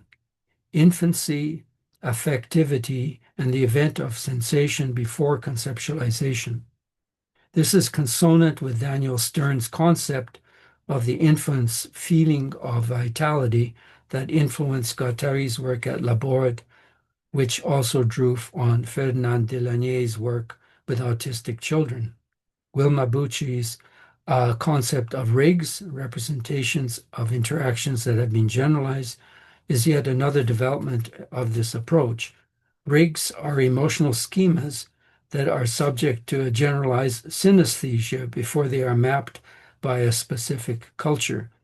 Deleuze has a similar development known as becoming child, as a source of creativity where the body without organs is at 0 degrees, open to full potential, as well as the degree of zero of cinematic science in his cinema books that extends Peirce's schema. The magical age of infancy is entirely synesthetic. Infants have universal phonetic sensitivity. They can hear every phonetic contrast used in all of the world's languages, including the contrast that adults in their own culture cannot detect. Okay. The infantile inhuman, like Laruelle's human in person, is not a developmental stage, but a structural condition as a continual presence within every speaking being which escapes language and representation. What is understood as the surface of language, as Deleuze develops it in his logic of sense. The nuance here is that Laruelle's disposition describes the degree zero as given without givenness, the radical real in and of itself as one, existence free of overcoding by representation, discourse, or difference, whereas Deleuze, along with Guattari, theorized the given as given in their transcendental empiricism, where the givenness refers to events, singularities, and effects, the edge of chaos as a plane of consistency that enables forms of protection through forms, that is, planes of immanence, the three most prominent being philosophy, the concepts, art, the sensations, and science, the functions. Non-pedagogy dances in the non, the gaps between as various convergencies and combinations of these three planes that are already functioning in their metastable states. So explorations of art, science, philosophy, art, science, philosophy, and so on as clones of the real result in the production of imaginative creativity of potentiality, which may or may not be actualized depending on the ethical values that are to be safeguarded. The co-distribution of human and the inhuman of alien intelligence in non-pedagogy follows Laruelle's concept of the transcendental computer, which is a metaphor and a model for how thought should operate when freed from hierarchy of control that is in the place of is in the place or sovereignty in Bataille's terms. Computer in this case is not a technological device, rather alien intelligence as a thought machine becomes a formal device that would generate abductive logic to speculate on the real as a flow of data that is available.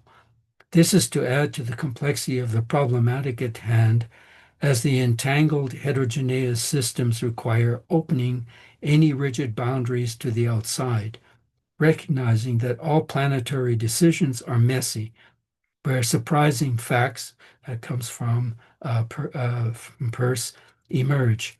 All so-called environmental problems as complex conditions are subject to the need for a variety of alien subjective cooperations. Abduction relies on demanding and rigorous empirical research. Such abductive inferences with the help of alien subjectivity enable guidelines as to what pre-exists and enters the political situation as generated by an environmental problem.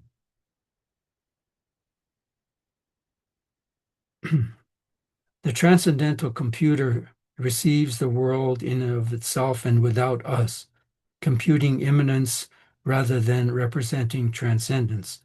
The data is a flattened epistemology where all forms of thought, philosophy, science, art, technology, literature are inputs. Many artists, such as Trevor Pagel, Gregory Chantonsky, and Rafik Anadol, as the most prominent practitioners, are already doing this as they tap into the latent spaces of algorithms which open to the limitation of the infinite real that sets the border of failure for any heuristic calculation. In effect, these artists are already using a transcendental computer to process data without hierarchy through what Laruelle calls unilateral determination. It is the radical real that is determining the output to show glimpses of the world in itself without us. The transcendental computer is a metaphor for a non-decisional, immanent thinking machine that composes the real without representing it.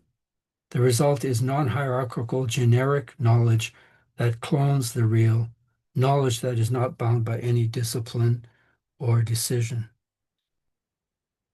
This is a transcendental use of alien intelligence in non-pedagogy in the sense that the condition of thinking is given by the real and not by the subject.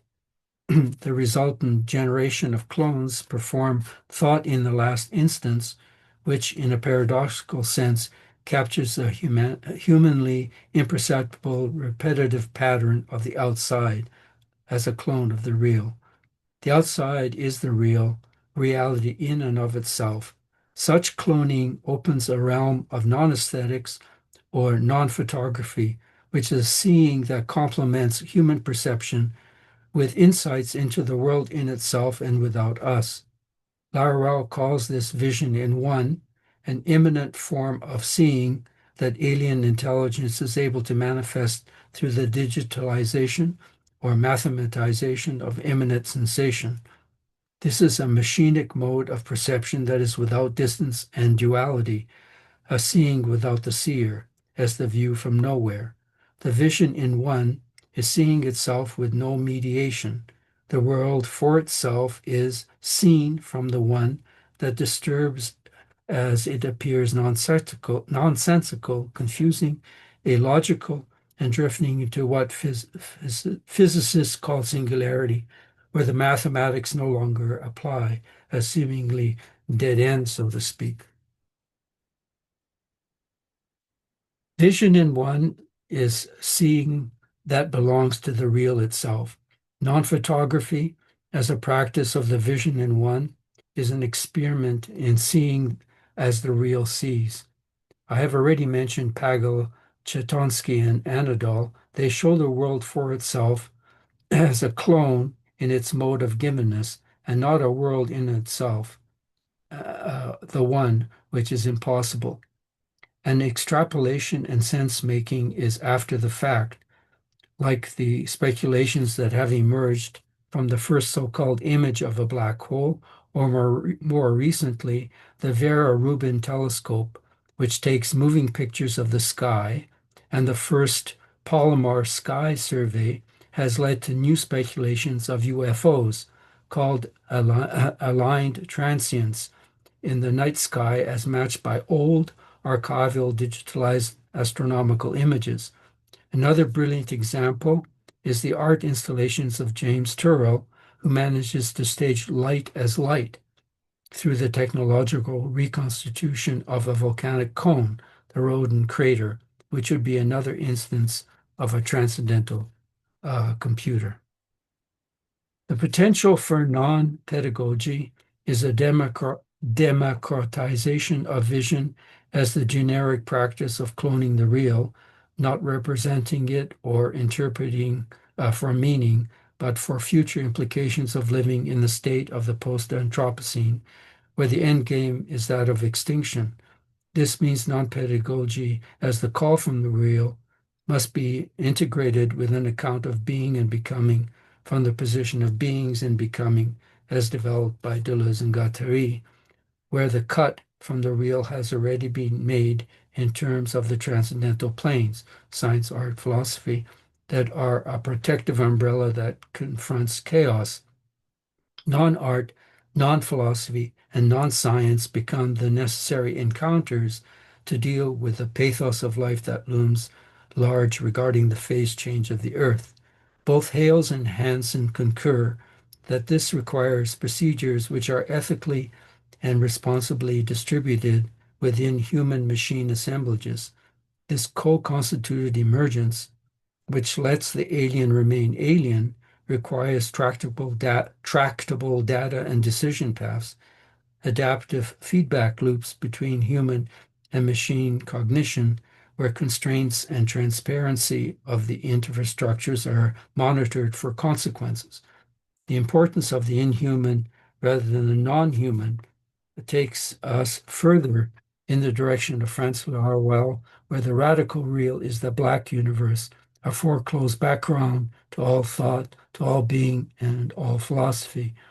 It is unteachable and uneducatable, yet it is the outside, the world in itself, from which all learning takes place with the aid of alien intelligence. In summary, then, non-pedagogy refers to the continual engagement with the outside, the real, or the immanent radical real. This is best served through a redistribution of agency with alien subjectivity, where the invisible, non-human perceptible patterns in the cosmic real of becoming, that is, the glimpses of the earth in and of itself without us, are revealed, thereby aiding in the decision-making of what actions and values to live by, including the power of not to quote Bartleby. It addresses learning as creativity in its generation of imaginative fictions, which now engage with alien intelligence that enables a furthering exposure of what remains impossible to fully grasp.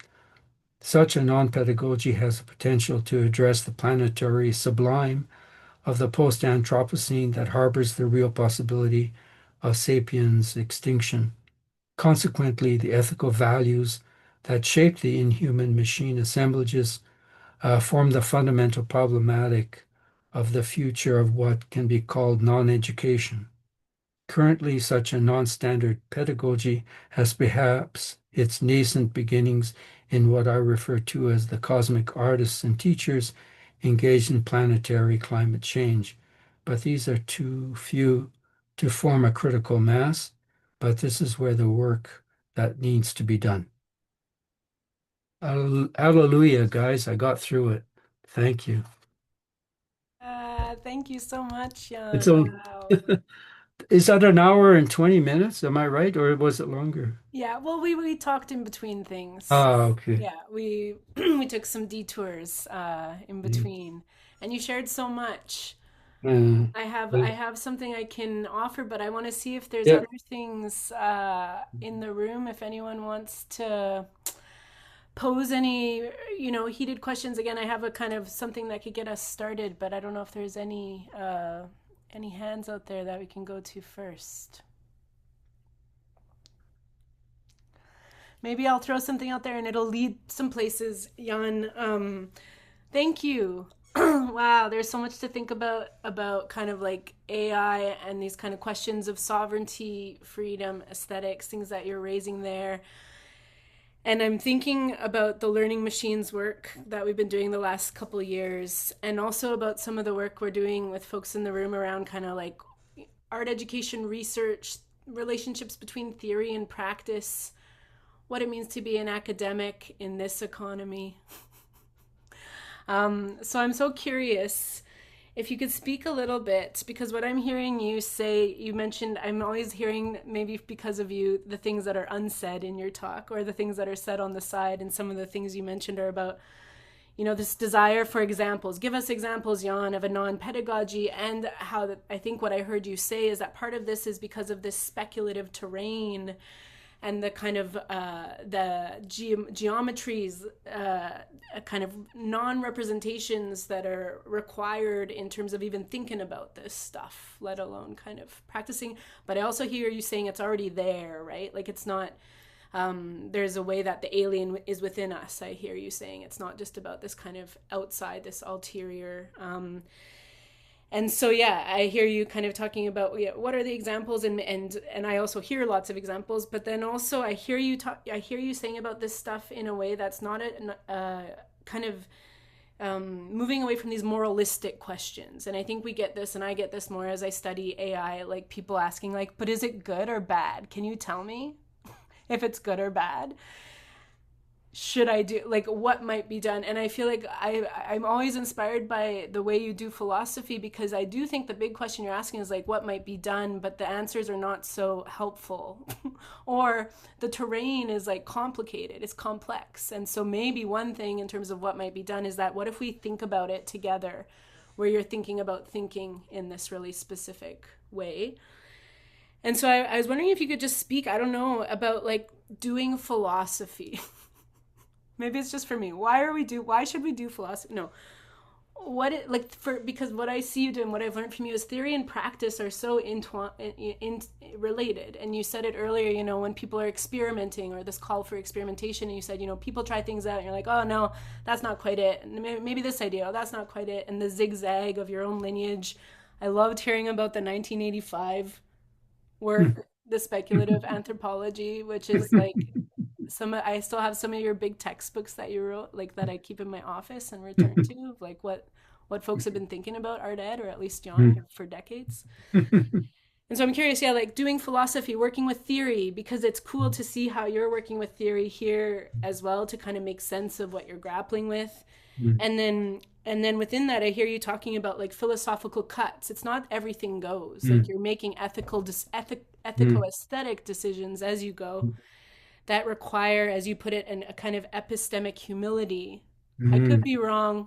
Like say something and then but also I could be wrong. Anyways, I don't know if that's interesting to folks. Just for you as someone who's been doing philosophy for a long time, this idea of like doing philosophy, theory, practice, in relation to this idea of like thinking about this hard stuff, or dealing with this hard stuff and fascist stuff, and the like, real stuff that's happening in the world, and the critique sometimes waged against a kind of philosophical take, that, but I think you're talking about it in relation to this question of the real. So I don't know if you have thoughts on that you want to share.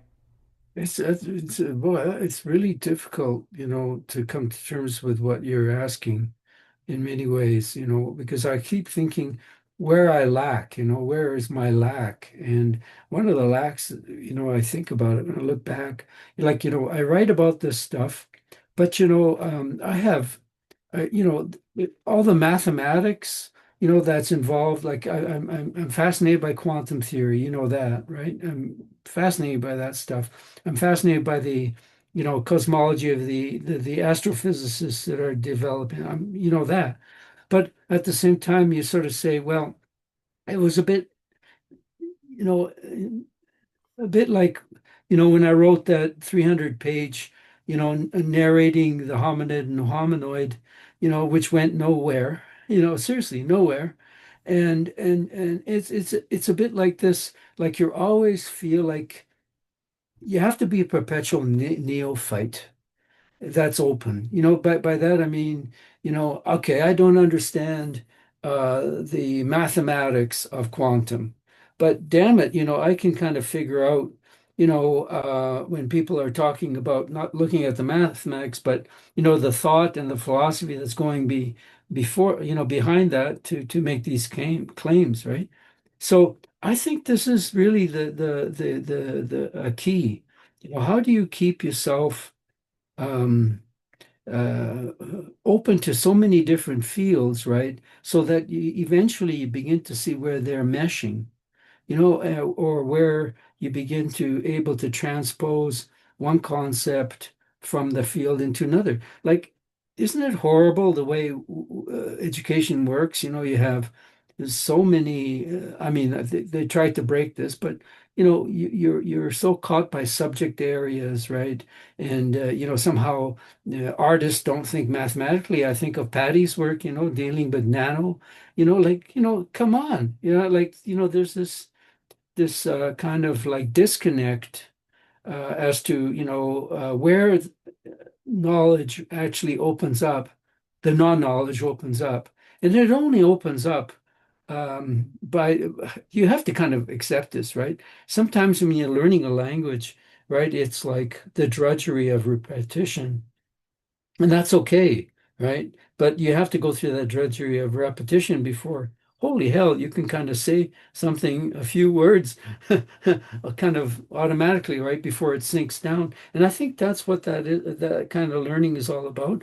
what I was trying to get at that last section is kind of this difficulty, because AI as it seemed now is gone in so many different directions, right? You can get onto so many YouTubes presentations, of its dangers or how it can be used and all the rest. And you have what is his name? Hari, the guy. I can't remember now.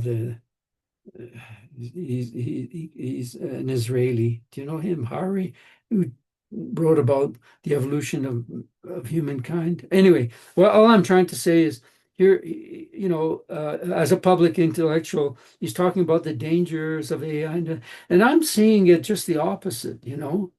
I'm sort of seeing is like if it was used in a way, like in this notion I was saying to Jane, about using it as a Lassen affair, a Lassen assemblage, it opens up areas that you can never possibly conceive of. You can't, like that's why I like Hansen so much, because he's making that very claim, that the 21st century media, have surpassed human capability. And so how do you, in a way, um, use that not for like again for Macht ends, where and this is where robotics has gone, right? I mean, this is where all that whole notion of robotics and mimesis has gone, where you try to get robots that look like humans, and this singularity of the uncanny valley, which is going on, right? Which is this kind of perceived strangeness when you see, what seemed like animated human gestures that begin to bother you and shake you. So I think to answer, it's a poor answer, but it's like to sort of say, how can you stay as open as you can and eventually only dismiss, that zigzag, only dismiss when you say, oh yeah, okay, that's not the way to go. Like we all know which way not to go with AI and pedagogy. All of us here, all of us know the bullshit that can be used, right? So how do you change that around? That's what I was saying. How do you redesign using the utilities of the smart classroom for non-pedagogical ends? I'm not there. I can't do it. Because you're also where you guys are at Concordia, for example, have that opportunity because you have a critical mass of people who can play with that. Uh, and there's no question that's what it takes, so-called developing a smooth space, as we hear, right? Selling that a smooth space that, actually gives a spark. And as I said, I think those are few in between. Most of us are kind of escaping that institution, or, to say, "Ah, I got to get out of that place, so I can think bizarrely, right? And I think that's the sadness of it all, right? That there's not enough smooth spaces and even the artists I mentioned, you know damn well that you got to get into the circuit of the globe to be seen, right? Always seen to be seen. So yeah, yeah. I don't know. Yeah. Any other kind of thoughts, questions, provocations, tensions anyone want to bring into the space in our few moments here? Juliet, yeah.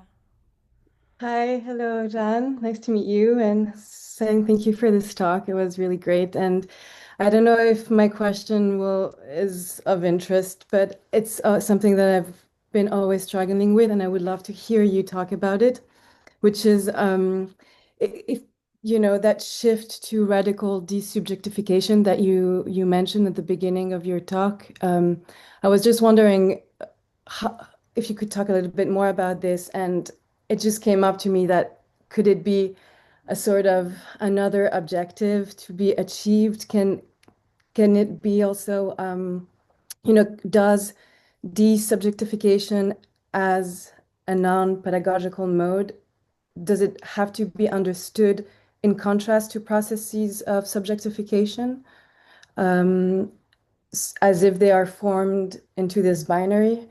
Um, can we understand also subjectivity differently, that is not embedded in all human, all too human desires and needs and beyond this anthropocentric configuration of the world for us?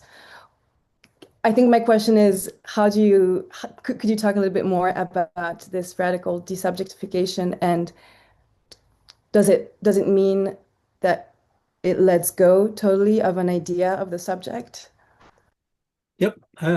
Give it a go, Juliet. When you're speaking, the thing that came back to me, as I told you earlier, I was a diehard Lacanian, right? A diehard Lacanian. To the point I'm off to Paris. I'm listening to the, seminars that are explicating what he really, really meant. Anyway, that sort of thing. So a diehard Lacanian.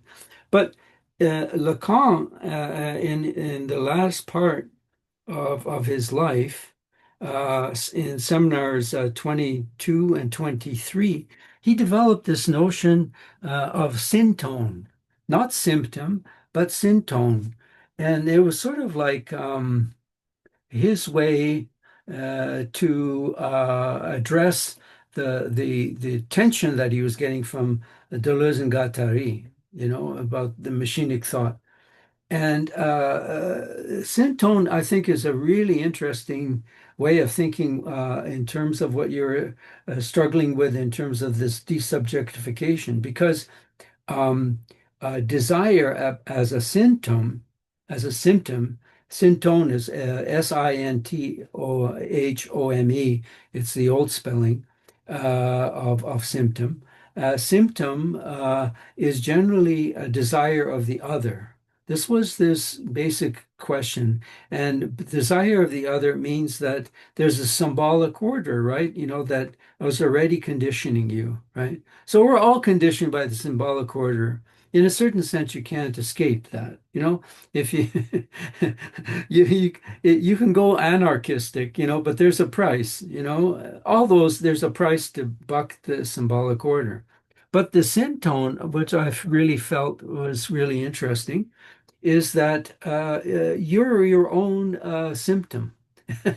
In other words, in a certain way, it is not the symbolic order you listen to anymore. In a certain way, it's, and so this, when I say desubjectification, that's another form of it, right? You're turning to within yourself, to what you're listening to in terms of, I was sort of talking to you about the call, right? So in a certain sense, you do have to be a little schizophrenic. By that I mean, I really do mean this. I mean, you have to live your life too, right? I mean, you have to get food on the table, blah, blah, blah. So there is, I think, what you have to do and he used Joyce as his primary example as the artist of the syntone, where you have to sort of bracket out a part of your life for yourself.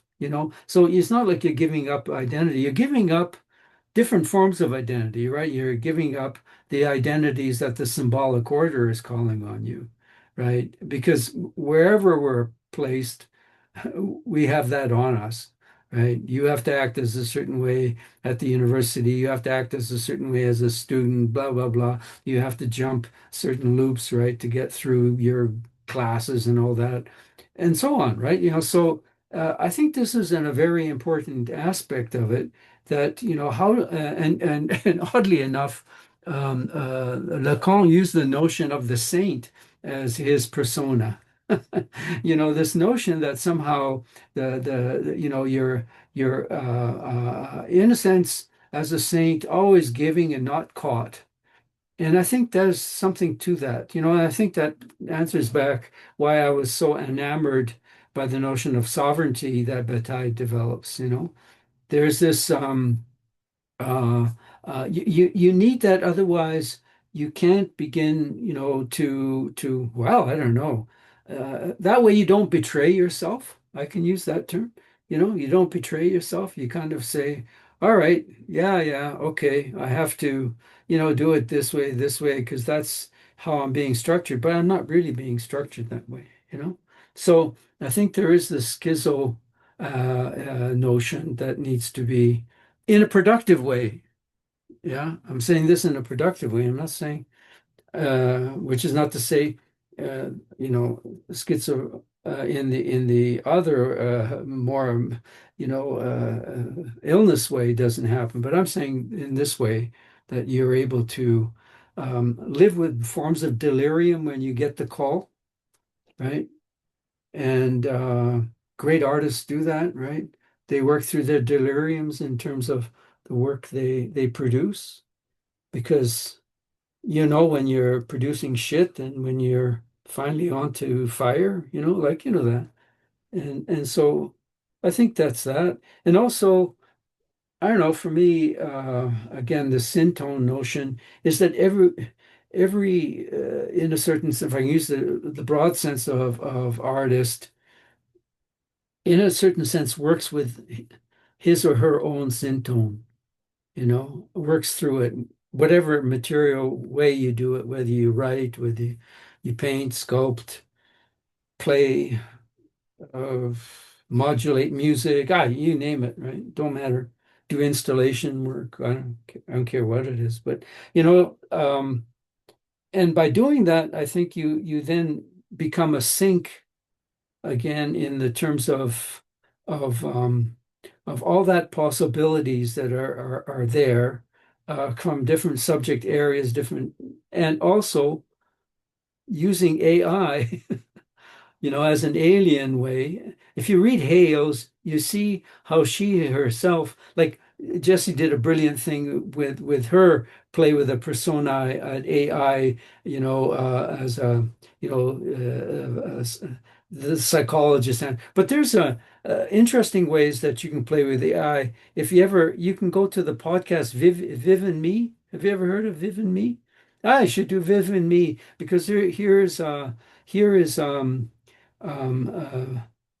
journalist who is steeped in technology, who plays with ChatGPT as exposing the X, as I was doing in self reflexivity, the big X, in that way. She has all these podcasts. It's fascinating stuff. Viv and Me, where she knows that this bloody chat is giving her, sycophantic, oh, you're the best, you're the great, this is brilliant, and, so fun. And she feeds back into that, she knows the prompts and works back into it. And it gives insight about herself, which is fascinating. And Hale says that too, when she's working with these large language models in her own work. It's the same kind of thing, trying to understand, how it is truly alien, right? How it is truly different, rather than going that opposite way, as I was saying, where AI is trying to mimic the human, what is it like, the movies She or Machina, and there's so many of those out there. Um, yeah. Yeah. So that would be my answer, is this sort of this struggle always not to sell out, because you're always going to be caught by this symbolic order. And where's the lifeblood? Where's the call for you? And that call for you gives you some sense really of your own symptom, rather than a symptom of, however you want to play it, a hysteric, who refuses the symbolic, or again, this is my Lacan talking, or a pervert who plays with the other's desire, or, there are many ways, or a master, who wants to always continue to be the envy of desire, Trump, good example. Yeah. So, yeah, that's my sense of it. I think that's the most ethical way to stay sane by being schizoid. Sounds paradoxical, but that's the way I would play with it. That's what happens to me when I'm in here, Juliet, you know. It's just hell, I gotta get out. Well, it's perfect timing because we're at the end of our Get our away. session. Get away. I just quick introduction. I don't know, Juliet, if you've met Jan, but Juliet, I met through a few different people, including Jason Walleen Jan, who's another colleague of ours, and Jason was on Juliet's external committee in the PhD, and other folks have read Juliet, perhaps in art ed. Juliet, Yeah, I got you now. Yeah. Hey, sweet. Nice Good to to see meet you. Hi. We've been in touch. Okay, so you know each other. Okay, yeah. That's Yes. great. I Yeah. hope that I love your, this kind of becoming mortal. That's, Yes. I mean, Yeah. it fits so nicely in terms of the stuff that I'm doing because Yes. that's exactly it. I can't wait reading your work. Oh, thank you. Yeah, that makes total sense to me. Total. Let's Yeah. talk. Yeah, I'd love your input too in the making of the work. Yeah, it's terrific. Yeah. Oh, that's terrific. Oh. I'm happy. I Me want too. to give a big thanks to Jan and thank you so much for everybody who came. Really awesome. We're going to post a talk. Keep in touch. Like I think most of the people here, but if we haven't met, please reach out. Or if there's things that you want to connect about, please reach out to us. I think the last kind of response there, thanks Juliet for the question, was awesome and something we're thinking about learning machines too. Like you said, Jan, not just, or like how these kind of these relationships, which are new and not new in a lot of ways, teach us about pedagogy, the human, ourselves, what it means to relate, what it means to be in this world together right now. And so I'm so thankful and honored that you spoke with us today and shared your work. And we're so happy. Thank you so much. Thanks to everyone who came. And I can't wait to see you all soon. I'll be in touch about other things. I just want to say, Jess, from my side, hey, thanks for the push, because even though it, was nights that I couldn't sleep, but, thanks for the push because you need that, right? Yeah. So thanks for that. Thanks for opening up the time. We're lucky to learn from you, and we'll keep you posted on stuff that these folks are doing, of course, and we'll stay in touch.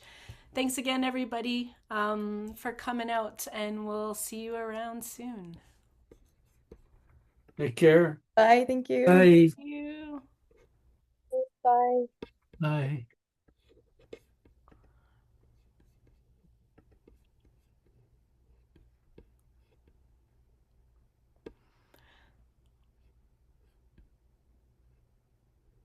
Oh, I think Catlin wants to say hi to you, Jan. Hey, Catlin!